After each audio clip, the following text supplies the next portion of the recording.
Olá, meus queridos, tudo bem com vocês? Aqui é o professor João e eu vou trazer para vocês mais uma aula de história aqui do nosso Colégio Seduca Journey.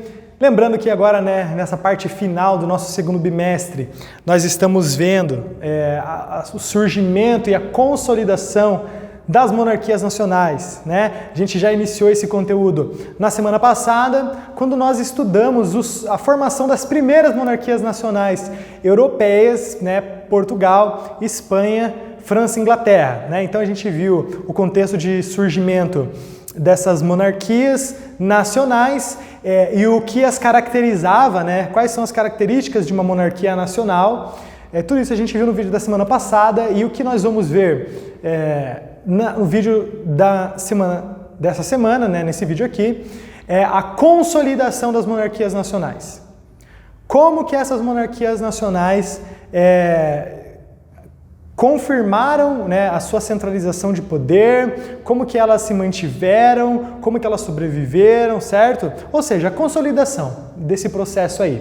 E nós vamos ver essa consolidação do processo das monarquias nacionais a partir de dois fatores. Um é o absolutismo e o outro é o mercantilismo, mas principalmente o absolutismo, tá, pessoal? É um conceito muito importante, um conceito histórico fundamental que vocês vão aprender agora, porque isso aí vai servir de base e de motivação para muita treta ao longo da história, que é a forma de governo absolutista.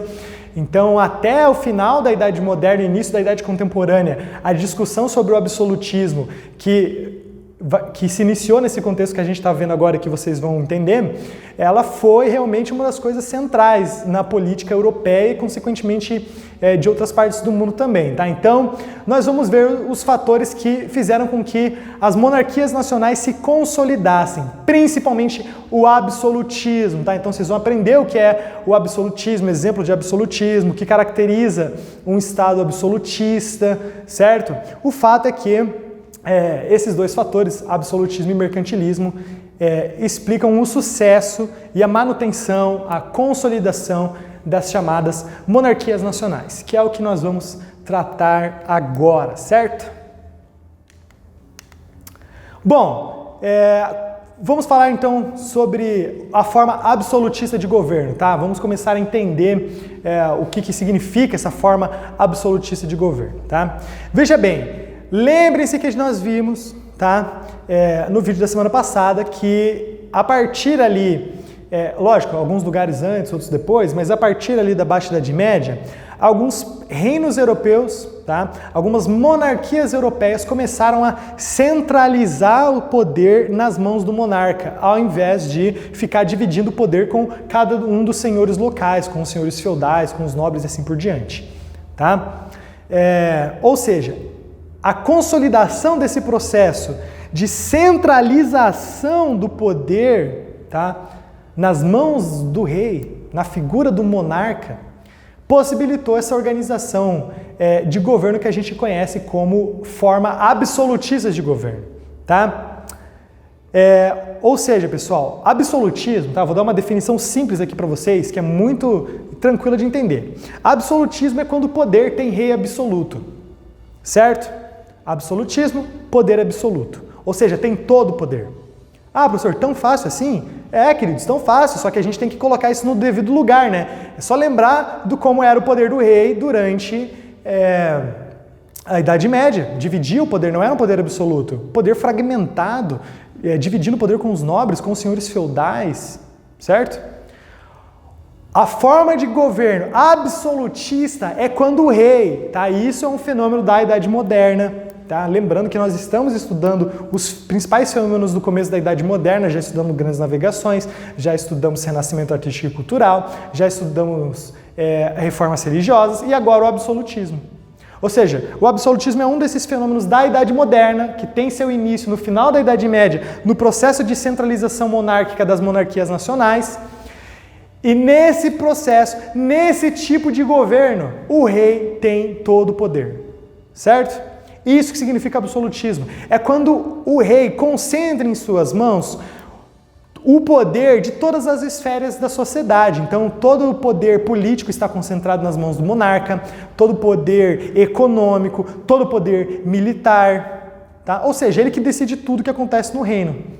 Tá? Isso é o absolutismo, ou seja, a vontade do rei passou a ser absoluta, incontestável, sem dividir a sua autoridade com ninguém, nem mesmo com os nobres. Tá? Lembra que os nobres tinha em cada um do seu feudo, o nobre tinha autonomia, né?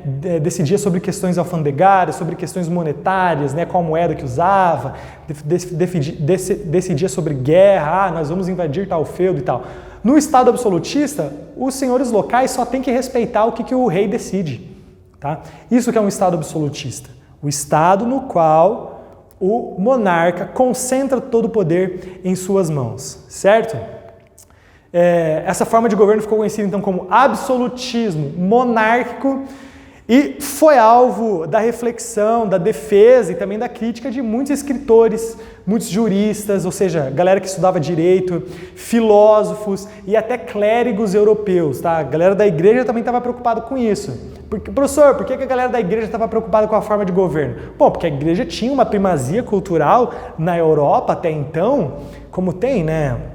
Ainda é uma instituição muito importante, graças a Deus, mas na época a autoridade da igreja ela ainda era incontestável, né? Então, lógico que ela estava prestando, os representantes da igreja estavam prestando atenção no que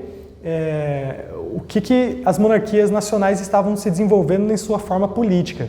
Qual seria a política dessas novas monarquias nacionais? A igreja estava preocupada com isso, né? Para saber se ia ser aliado ou não, tá? Bom, o fato é que existiram muitos pensadores, então, que estavam olhando para essa situação da consolidação das monarquias nacionais, da centralização de poder nas mãos dos reis e começaram a pensar, tá, o absolutismo, ele é uma forma legítima de governo? Ele é uma forma boa de governo para a sociedade? Muitos pensadores fizeram suas reflexões sobre esse tema. E o que nós vamos ver agora são os principais pensadores do chamado absolutismo. Tá? Eles também ficaram conhecidos como teóricos do absolutismo, por mais que muitos deles não necessariamente defendiam o absolutismo, apenas estavam explicando como é que funcionava esse fenômeno político e essa organização política da sociedade europeia no começo da Idade Moderna. Tá? Então, o que eu vou mostrar para vocês agora são os principais pensadores sobre o absolutismo, tá? Tem que conhecer quais eram e o que pensavam esses principais pensadores aqui, certo? Bom, primeiro nós temos o Nicolau Maquiavel, tá? Um escritor florentino, ou seja, italiano, tá? Ele é considerado o pai da ciência política moderna, porque ele realmente foi um estudioso muito importante, escreveu várias obras, como ele estudava muito a história para saber como que as formas de governo tinham se estabelecido ao longo de toda a história. Ele gostava muito, o Nicolau Maquiavel ele era fã da República Romana, inclusive, né? Tem lá uma obra dele, Discurso sobre a Primeira Década de Tito Livio, que ele analisa, né, a República Romana e ele realmente tem um grande apreço pela forma como o poder era organizado naquela república. E ele escreve uma obra muito importante que é chamada O Príncipe. Tá? O Príncipe. E nessa obra, o Nicolau Maquiavel, de maneira bem simples, tá? Para vocês entenderem, meus queridos, ele estava escrevendo uma obra na qual ele falava sobre como que os governos se constituem. Ele estava falando sobre como que surgem os governos, como que surgem os ordenamentos políticos. Tá? E esse livro serviria de exemplo para os príncipes italianos, para os príncipes italianos tomarem as suas decisões políticas. Por isso que ficou com esse título, né? O Príncipe, porque seria um espelho para o príncipe basear as suas ações. Tá? O que o Maquiavel defendia então? Ele defendia a concentração de poderes nas mãos dos príncipes. Para o Maquiavel, que era um filósofo italiano, então, cientista político italiano, todo o poder tinha que ficar concentrado nas mãos de uma pessoa só, nas mãos do príncipe. Porque o príncipe era o único capaz de manter a ordem e a governabilidade da sociedade. Então ele precisava do poder absoluto, ele precisava do absolutismo para conseguir controlar a situação. Tá? E ele não estaria limitado por questões éticas, né? Então, ele vai ter que invadir e derrotar aquela cidade lá e vão morrer muitas pessoas nisso. Paciência, precisa disso para manter a paz geral e o governo geral, a ordem geral da sociedade, certo? Para o pensador Maquiavel, o ato político, ou seja, a decisão que o príncipe ou que o rei, enfim, tomasse, não deve ser analisada em si, ou seja, não é o que o príncipe faz, certo? Não, mas o questionamento é o seguinte: o que o príncipe faz ajudou a manter a ordem, ajudou o governo? Ou seja, o que ele faz não importa, o que importa é o que ele fez ajudou a manter o governo, ajudou a manter a ordem? Se ajudou, então beleza, é uma atitude correta, certo? Mesmo assim, tá? Pode parecer um pouco, professor, para ele não importava então se fazia o bem ou o mal desde que mantesse o governo? Não era bem assim, tá? Para Maquiavel, o príncipe ele tinha que aparentar ser bom, certo? E praticar o bem, porque o que acontece? Para Maquiavel, o príncipe, no absolutismo, ele sabe que, independente se ele fazer o bem ou o mal, sempre vai ter gente lutando contra o poder dele, tá? Sempre vai ter. Por isso que, no final das contas, não interessa se a ação é boa ou ruim, mas é o que aparece para as pessoas, certo? Mesmo assim, ele defendia a realização do bem e ele falava que a virtude tinha que ser uma das qualidades do bom governante, tá? Então, a gente tem o Maquiavel, que está aparecendo ali para vocês, como um desses primeiros grandes teóricos do absolutismo, ou seja, um pensador que defendia que o governante tinha que concentrar todo o poder em suas mãos, tinha que ter o poder absoluto, certo? Nós temos também outro pensador importante do absolutismo, que foi o Thomas Hobbes, tá? Ele foi um filósofo inglês que ele era defensor da chamada origem contratual do Estado, tá? Ele publicou uma obra chamada Leviatã. O Leviatã, né, é uma criatura mitológica, né, monstruosa, que era para representar o Estado, né? E o que ele fez nesse livro, tá? Leviatã? Ele procurou explicar, né, ele procurou buscar uma explicação racionalmente para o absolutismo. Ou seja, por que o governo tem que ser absoluto? Por que o rei tem que concentrar todo o poder em suas mãos e não dividir o seu poder com outras pessoas? Bom, a resposta para ele, tá, para o Thomas Hobbes, para esse problema, para essa problemática do absolutismo, se encontra no que ele chamou de estado de natureza, tá? O conceito de estado de natureza, tá? O que era esse conceito de estado de natureza? Para o Thomas Hobbes, o ser humano, no seu estado de natureza, ou seja, naturalmente, o ser humano ele é egoísta, ele só se preocupa, né, enquanto indivíduo, com as suas próprias necessidades, e isso faz com que se crie vários conflitos, porque eu me preocupo com a minha própria necessidade, o outro vizinho ali se preocupa com a necessidade dele, que não é a mesma da necessidade daquele, que não é daquele, que não é daquele, assim por diante, e todos nós ficamos brigando, ficamos num constante estado de conflito por causa desse individualismo, tá? Por causa dessas necessidades individuais, ou seja, no estado de natureza não tem acordo entre as pessoas. As pessoas vão ficar brigando, guerreando, em conflito o tempo todo. Por isso, né, que tem esse pensamento bem famoso do Thomas Hobbes, que o homem é o lobo do homem. É uma frase famosa dele. O que significa isso? O homem é o lobo do homem. Né? Homem aqui está falando da humanidade no geral, né? Não do gênero masculino. Homem, a humanidade. O homem é o lobo do homem, ou seja, o maior problema do ser humano é o próprio ser humano. Porque o ser humano ele não consegue viver em paz, ele está constantemente em guerra, ele é o seu próprio lobo, certo? Ou seja, no estado de natureza, os indivíduos, eles, lógico, são livres, mas eles são livres e ficam seguindo cada um o que quer, cada um quer o do seu interesse. E isso faz com que gere conflito, isso faz com que conflitos se perpetuem na sociedade. Enquanto o homem está vivendo no estado de natureza, não tem jeito, vai ficar em guerra, em conflito. Esse é o argumento do Thomas Hobbes, baseado, obviamente, né, na observação ali do seu contexto revolucionário inglês da época, né, vocês vão estudar sobre as revoluções inglesas no ano que vem, mas ele estava num período muito conturbado da história inglesa, ele estava olhando ao redor e estava vendo um monte de briga, um monte de treta, um monte de guerra. Na cabeça dele, ele, não dá certo, precisamos solucionar isso. Como que a gente vai solucionar isso? Absolutismo. Alguém tem que ter o poder absoluto para controlar essa situação, certo? Então, o que o Thomas Hobbes, esse velhinho simpático ali, cara de avô, gente boa, pensou? Para acabar com os conflitos do estado de natureza, a sociedade precisa fazer um contrato, tá? Não que a sociedade toda vai assinar um contrato. Isso é um contrato social, simbólico, digamos assim, tá? Ou seja, para acabar com os conflitos, a população todo mundo tem que assinar esse contrato imaginário feito entre os indivíduos e o governante e o monarca. Nesse contrato, as pessoas abririam mão de parte de sua liberdade, tá? Ou seja, não teriam mais a liberdade total, parte da liberdade elas abririam mão, em troca do quê? De paz e de segurança. Ou seja, estado de natureza, todo mundo só fica se matando. Precisa de alguém controlar essa situação. Esse alguém é o monarca, é o rei. Vamos dar todo o poder para o rei e ele garante a segurança e a paz da sociedade, certo?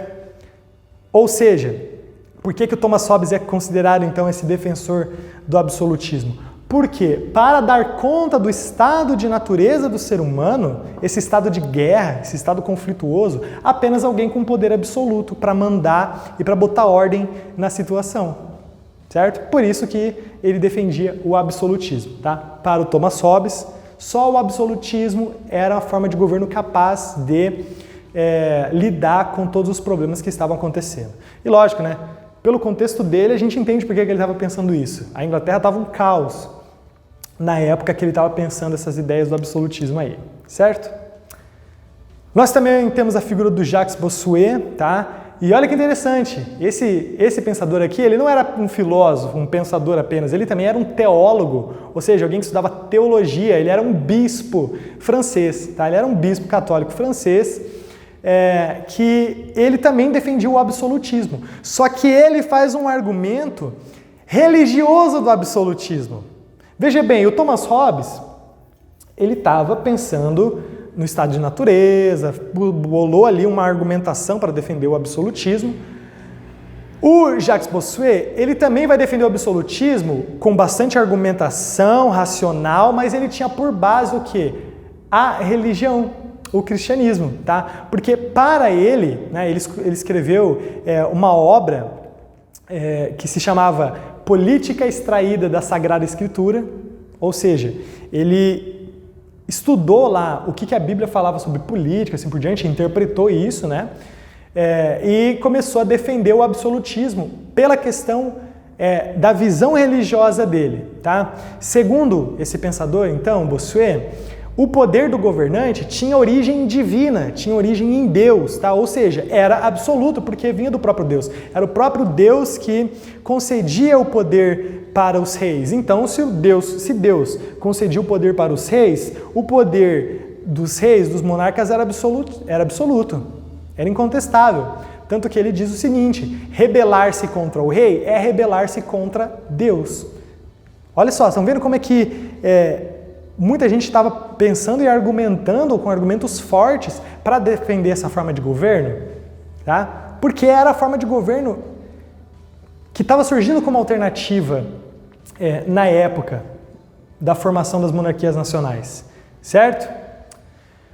Bom, mesmo defendendo o absolutismo, o Bossuet, ele lembrava em contrapartida que o monarca também tinha muitas obrigações para com a população, tá? Ou seja, o monarca é escolhido por Deus, tem poder absoluto, mas ele tem que proteger, ele tem responsabilidades de proteção para com os seus súditos, não é tudo oba-oba também. O monarca, ele tem esse direito divino e poder absoluto, mas ele tem que usar esse poder absoluto em prol dos seus súditos, para proteger o seu povo, tá? Esse é o argumento do Jacques Bossuet, certo? Aqui a gente tem uma pintura, né, que retrata esse teólogo francês, esse pensador, e eu trouxe aqui um trecho, tá, daquela obra que eu falei para vocês, a Política, tirada da Sagrada Escritura, tá? Vamos lá então, vou ler aqui para vocês. O trono real não é o trono de um homem, mas o trono do próprio Deus. Os reis são deuses e participam de alguma maneira da independência divina. O rei vê de mais longe e de mais alto. Deve acreditar-se que ele vê melhor. E deve obedecer-lhe sem murmurar, pois o murmúrio é uma disposição para a sedição, ou seja, para a separação. Ou seja, o que ele está falando? Cara, a figura do rei é a figura que tem esse direito divino e que, bem por ter esse direito divino, ela é a única capaz de governar a sociedade da melhor maneira. E por isso que a figura do rei tem que ter poder absoluto, certo? Porque deriva do próprio poder de Deus, tá? Então a gente tem aí o Jacques Bossuet como outro defensor do absolutismo, certo? Bom, pessoal, falando de França, né, como Bossuet, a corte francesa, a França acabou se tornando o principal símbolo desse absolutismo, o principal símbolo dessa forma de governo no qual o rei concentrava todo o poder em suas mãos. Não só todos os reis, né, conseguiram ter sucesso nessa forma de governo, não foram todos, mas muitos ali da Idade Moderna, com destaque para um cara chamado Luís, o 14 de seu nome, tá? O 14º, então Luís XIV da França. Tá? Ele se tornou o maior exemplo desses reis absolutistas, desses reis que controlavam todo o território, controlavam todo o poder, né, do seu país, certo? Então ele se tornou o grande exemplo do absolutismo. Só para vocês terem uma ideia, ele ficou conhecido como o Rei Sol, tá? É isso aqui que está traduzido aqui, está sendo reproduzido aqui, certo? Com essas roupas todas pomposas ali, para mostrar realmente que ele era o cara, certo? Ele ficou conhecido como o Rei Sol. Por que o Rei Sol? O que é o Sol, pessoal? O Sol é aquela estrela que está no centro do nosso sistema e que todos os planetas se alinham ali, ficam orbitando ao redor do Sol, certo? O movimento de translação aqui da Terra ao redor do Sol. Ou seja, ele era o Sol na França. Na França, tudo estava ao redor dele. Os nobres, a corte, todo mundo orbitava ao redor dele. Porque ele era um rei absolutista. Ele tinha todo o poder em suas mãos. Certo? Então, galera, o Rei Sol ficou com esse apelido justamente por simbolizar grandemente o absolutismo. Essa forma de governo no qual todo o poder ficava concentrado nas mãos do rei. Tá? Inclusive, né, não só o próprio Luís XIV, ficou marcado, né, como um grande exemplo do absolutismo, como o seu próprio palácio, sua própria corte, que era o Palácio de Versalhes na França, que se tornou também, né, vocês podem ver aqui, essa belíssima construção, esse grande palácio que fica ali próximo da cidade de Paris, né, no subúrbio da cidade de Paris, o próprio palácio se tornou um símbolo do absolutismo. Porque veja bem, o absolutismo é esse tipo de governo que, uma vez que o rei tem o poder absoluto, ele tem que simbolizar isso. Ele tem que mostrar isso de diversas maneiras, seja na sua pompa pessoal, seja nas suas cerimônias de etiqueta, e na corte do Luís XIV tinha cerimônia para tudo. Gente, tinha cerimônia até para o rei ir para o banheiro. O rei ia para o banheiro, ia um nobre atrás para ajudar ele a se limpar, estou falando sério. Ele era o Rei Sol. Tá? Então o próprio palácio, a corte do Luís XIV, simbolizava o absolutismo do Luís XIV. Certo? Então a gente tinha ali uma grande construção com vários jardins, onde ele fazia várias festas suntuosas, luxuosas, tudo para mostrar realmente o seu poder absoluto, né? Uma riqueza opulenta, né? Um luxo retratado, né? Como nesse salão dos espelhos ali do Palácio de Versalhes. Tá? Então, o absolutismo ficou muito simbolizado pela monarquia francesa, ali da Idade Moderna, principalmente durante o governo do Luís XIV, o Rei Sol, certo? Bom, nós temos o Jean Bodin também, tá? Outro pensador francês que defendeu o absolutismo, tá? Ele era um filósofo e economista francês, e ele escreveu uma obra chamada 6 Livros da República, tá? Que tinha como base também a teoria do direito divino, que os reis absolutistas tinham o direito de ser monarcas com poder absoluto porque eram escolhidos por Deus. Tá?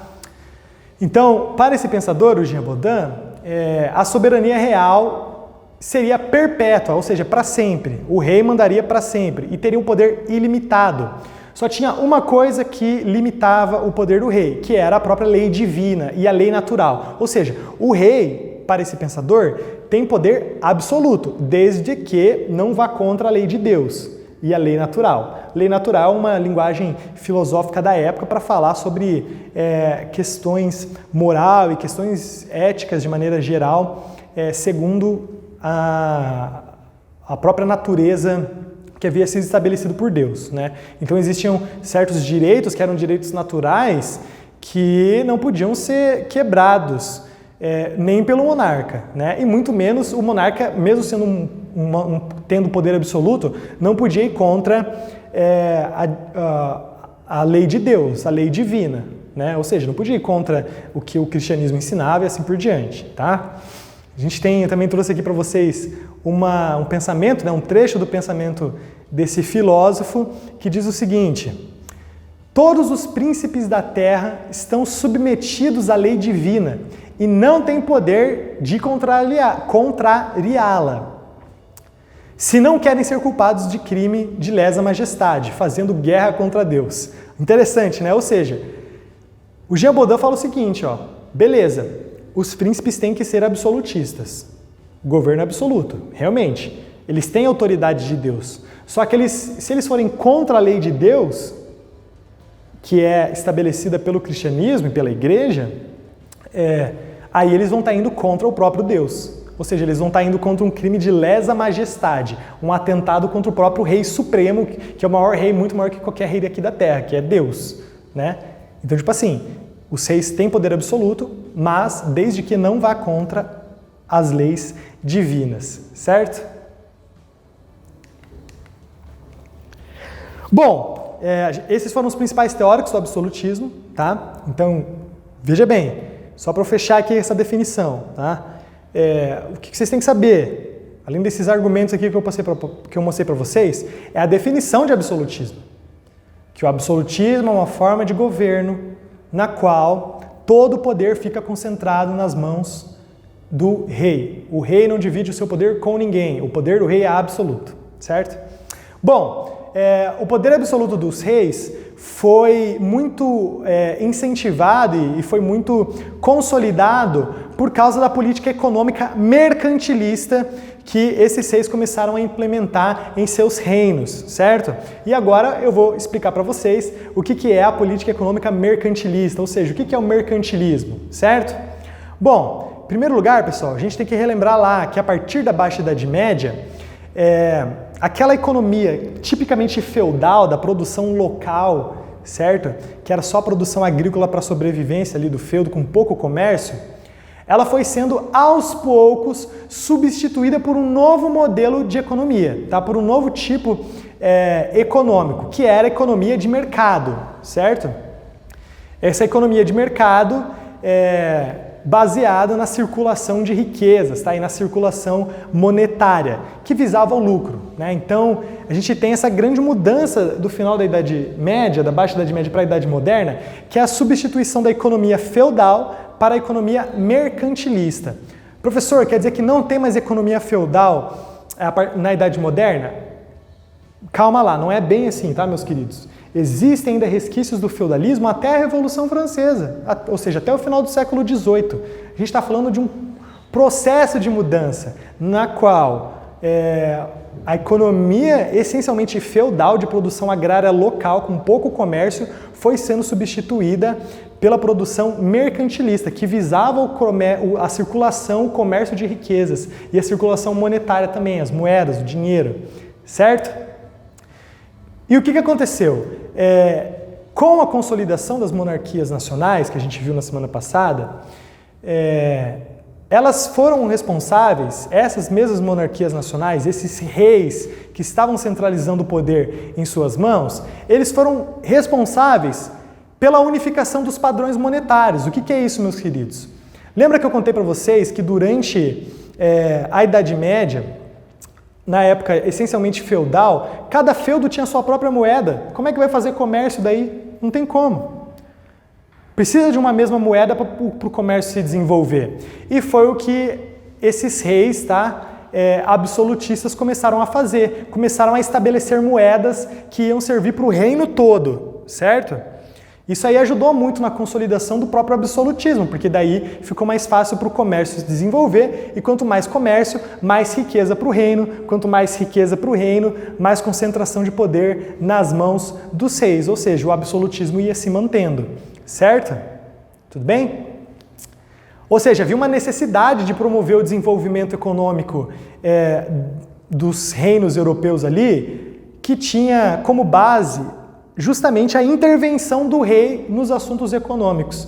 Estão vendo, pessoal? Já que o absolutismo é esse tipo de governo que o rei manda em tudo na sociedade, é lógico que ele ia mandar também na economia. Tá? Diferente da economia feudal, que cada senhor feudal ficava mandando no próprio feudo. Não. Agora, no absolutismo, o rei manda no reino todo. Ele vai tomar decisões que vão ser seguidas em todos os feudos do reino. Tá? Então, o mercantilismo foi esse passo importante para a consolidação das monarquias absolutistas. Beleza? A gente pode falar, então, que o mercantilismo ele apresentou-se como um conjunto de práticas econômicas que tinham esse caráter intervencionista. Olha que baita palavra, intervencionista, ou seja, intervencionista vem de intervenção. O rei intervém na economia, o rei controla tudo na economia. Isso aí foi uma característica do absolutismo. O rei mandava em tudo, mandava na economia também. Tá? Então, a partir do comércio, não só o comércio interno, mas também o comércio ultramarino, o comércio a partir das navegações, levando mercadorias para lá e para cá, explorando os territórios coloniais, certo? E a partir da circulação monetária, que agora estava mais fácil, porque os reis haviam estabelecido suas próprias moedas, que tinham que ser usadas por todo mundo no reino, tudo isso daí consolidou esse tipo de prática econômica que a gente chama de mercantilismo, certo? Então, vou passar aqui para vocês, meus queridos, as características básicas do mercantilismo, para vocês saberem, professor, quais que são as diferenças entre as características econômicas feudais e da Idade Moderna, do mercantilismo. Isso aqui, tá? A partir disso aqui que eu vou passar para vocês, vocês conseguem se situar, e se eu perguntar para vocês, eventualmente, quais são as características do mercantilismo, vocês têm esses pontos principais bem resumidinho aqui, bem facinho de entender, e é sobre eles que eu vou passar a falar agora, tá? Então vamos comentar cada um desses pontos aí, tá, meus queridos? Vamos lá. Primeira característica básica do mercantilismo. Primeira característica do mercantilismo é o ideal de exportar mais do que importar. Certo? É simples isso, ó. Numa economia mercantilista, o reino tem que exportar mais produtos do que importar, ou seja, ele tem que vender mais produtos do que comprar produtos de outros países. Por quê? Porque daí ele fica com um cálculo positivo, gera mais riquezas. Eu estou vendendo e estou tendo que comprar pouco, ou seja, riqueza. Tá? Então, na economia mercantilista ali dos estados absolutistas do começo da Idade Moderna, eles... professor, mas beleza, eu tento exportar mais e vender... exportar mais e comprar menos, o outro país vai tentar fazer alguma coisa. Então, como é que vai ficar? Sim, pessoal, só que daí a gente tem os mercados fora da Europa. A gente tem outros mercados consumidores, que são os mercados coloniais, certo? Então, esse cálculo tinha que ser positivo, tá? No mercantilismo, eu tenho que exportar mais do que eu importo, tá? Uma maneira de fazer isso, e é a segunda característica básica do mercantilismo, é aumentar as tarifas de importação. Ou seja, os reis, eles cobravam muitos impostos sobre os produtos que eram importados. Porque daí o que acontece? A pessoa ela ia pensar duas vezes antes de comprar um produto vindo de fora do seu reino. Por quê? Porque o imposto fazia o produto ser muito caro. Tá? Então, a gente deixa o produto nacional mais barato e o produto internacional mais caro, para daí forçar a galera a comprar o produto nacional, certo? Outra característica básica também do mercantilismo é o estímulo dos setores produtivos, como por exemplo o estímulo da agricultura, o estímulo da manufatura, o estímulo da construção naval, ou seja, estimular todos esses setores aí, porque a ideia era gerar a autossuficiência da nação. A autossuficiência, ou seja, não depender de outras pessoas, não depender de ninguém, certo?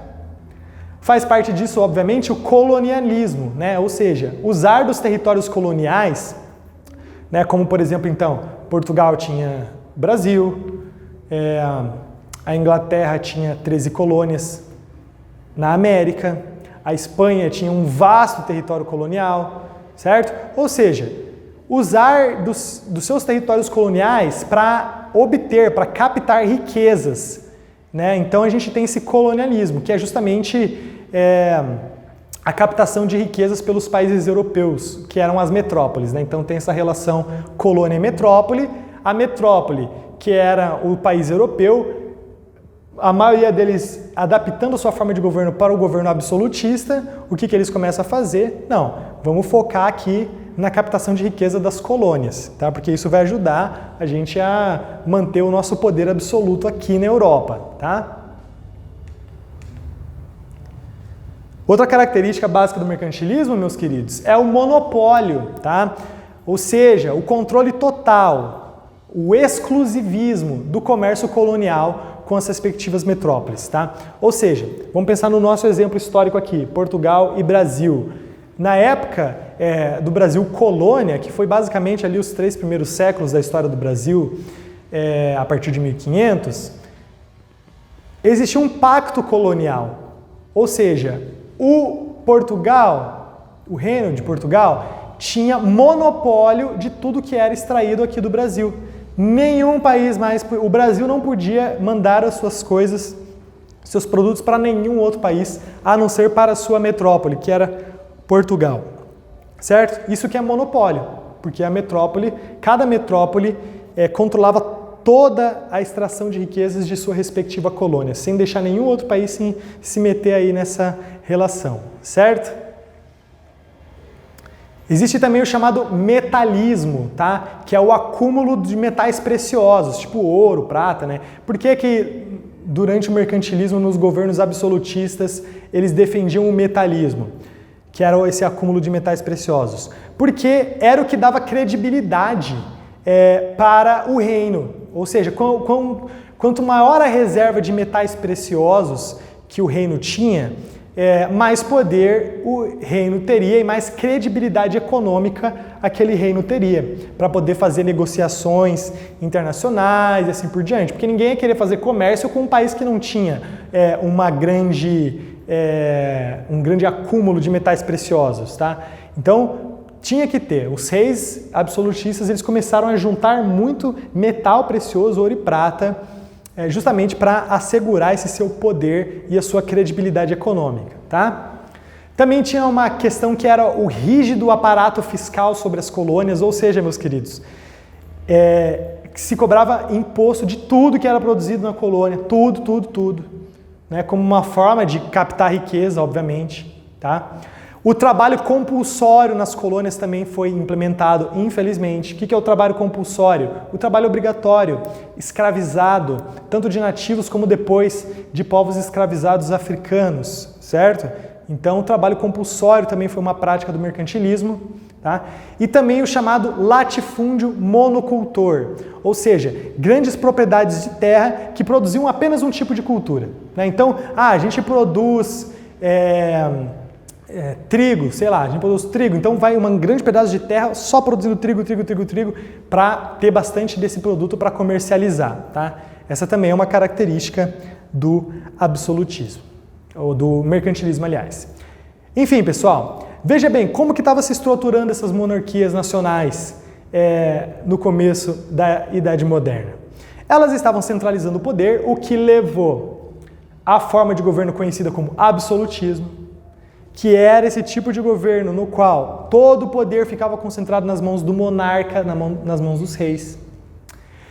Esse tipo de governo, ele foi defendido e argumentado por vários teóricos e filósofos, como o Maquiavel, o Hobbes, o Jean Baudin, o Jacques Bossuet, certo? E essa forma de governo absolutista, ela teve como aparato, como apoio, o desenvolvimento econômico possibilitado pelo mercantilismo, certo? Esse é o nosso quadro, então, da centralização de poder, que ficou conhecida como absolutismo monárquico.